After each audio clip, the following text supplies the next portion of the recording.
My name is Jack Klieger, President and CEO of the Museum of Jewish Heritage, a living memorial to the Holocaust.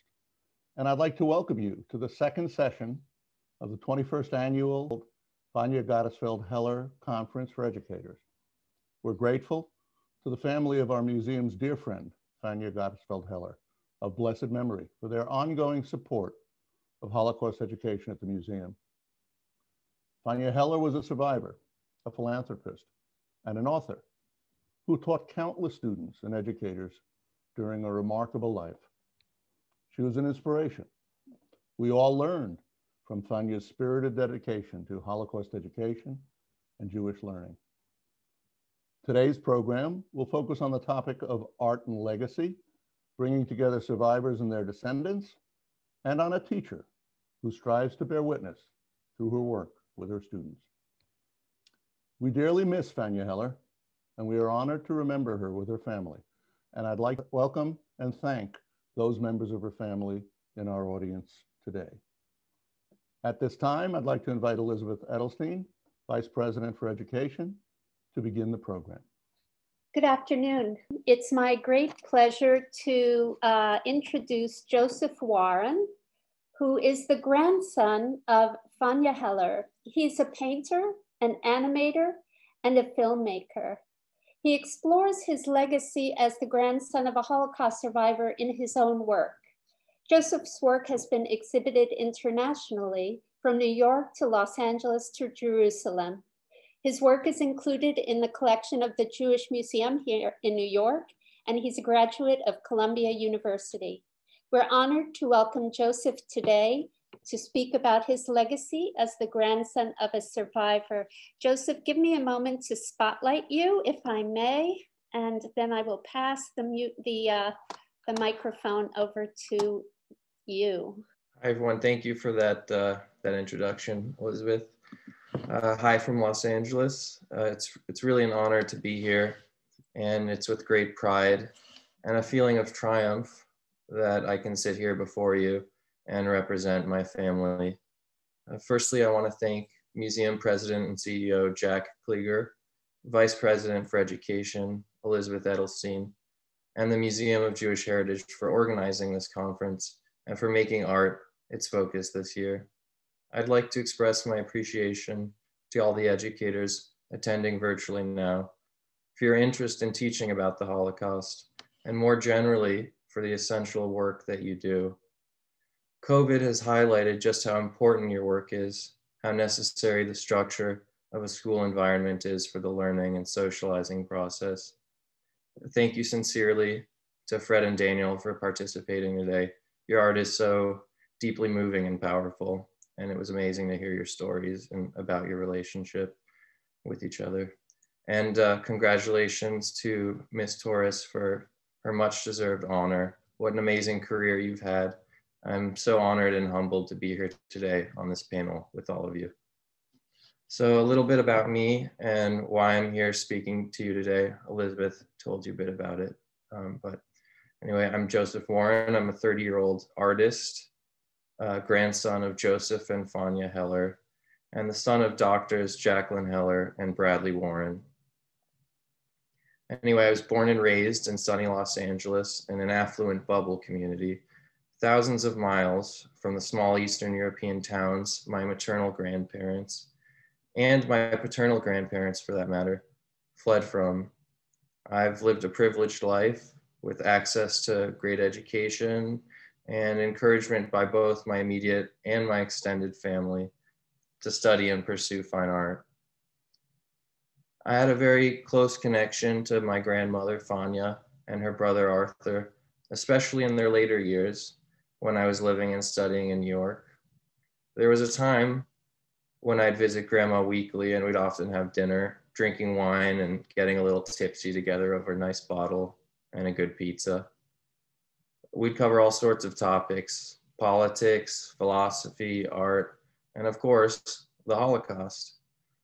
Here and there, Grandma would bring up horrendous stories of her and the family's wartime experiences, how she dug through mass graves to search for her disappeared father, how her wartime lover ended up hanging himself in a Siberian gulag, how grandpa survived as an orphan alone in the forests of Poland. Then we'd go back to eating pizza and drinking wine, almost as if nothing deeply disturbing had just been said. The casual recounting of horrific experiences leaves a mark on a young person, but also these kinds of interactions were part of the very rich and stimulating connection that I had, and that I think all the now adults in my family had with Fanya, or Granny Fanny as we lovingly call her. We all miss and remember her with a lot of love. If you go to my website, as a side note, you can see a video interview with Fanya's brother, whose story has not gotten as much attention, but is equally worth knowing about. A video in which he recounts his experience of being in hiding. I have an interesting relationship with my maternal grandparents, one that I feel puzzled by or perhaps guilty about in a certain way. Before they met, Fanya and Joseph survived separately in Poland during the Holocaust, living in hiding in cramped and horrendous conditions for years. Sometimes I look around at my comfortable surroundings, the charmed life that I have lived largely as a result of their hard work and sacrifice, and the light years between my lived experience and theirs strikes me, and a paradox strikes me as well. How can my reality be so vastly different from theirs, and yet I feel so deeply connected to Fanya, Joseph, and their experiences, almost transcendentally and on a cellular level. I'm not a Holocaust survivor. I haven't seen the unimaginable horrors that they saw.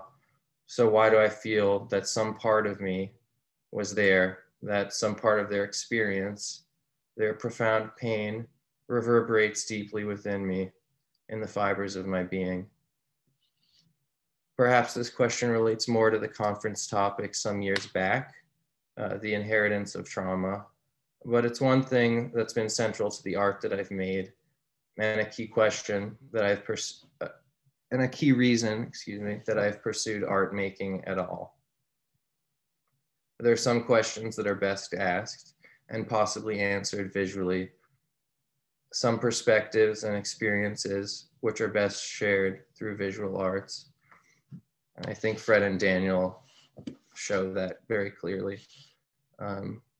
This question or paradox regarding the physical, experiential, and spiritual distance between myself and my grandparents has been central to the art that I've made. More broadly, distance and difference in some of their many forms, cultural, physical, psychological, social, ethnic, have been core concerns in my art. The paradox of distance in the modern world, one in which spaces and interconnectedness are both increasing and decreasing with the expansion of the internet and globalization, is another key concern in my work, particularly in one series of paintings I was working on. In this series, I located people on Google Street View walking the streets of my grandmother's town of origin, Skala Podolsk, in Ukraine. I then made some portraits of these passersby, these others, descendants of those who were complacent and in many cases collaborated with the Nazis to rid their town of Jews. These portraits of faceless others were an attempt to cross the self-other divide, to connect to those I'm so disconnected from, and to some extent, fear and loathe.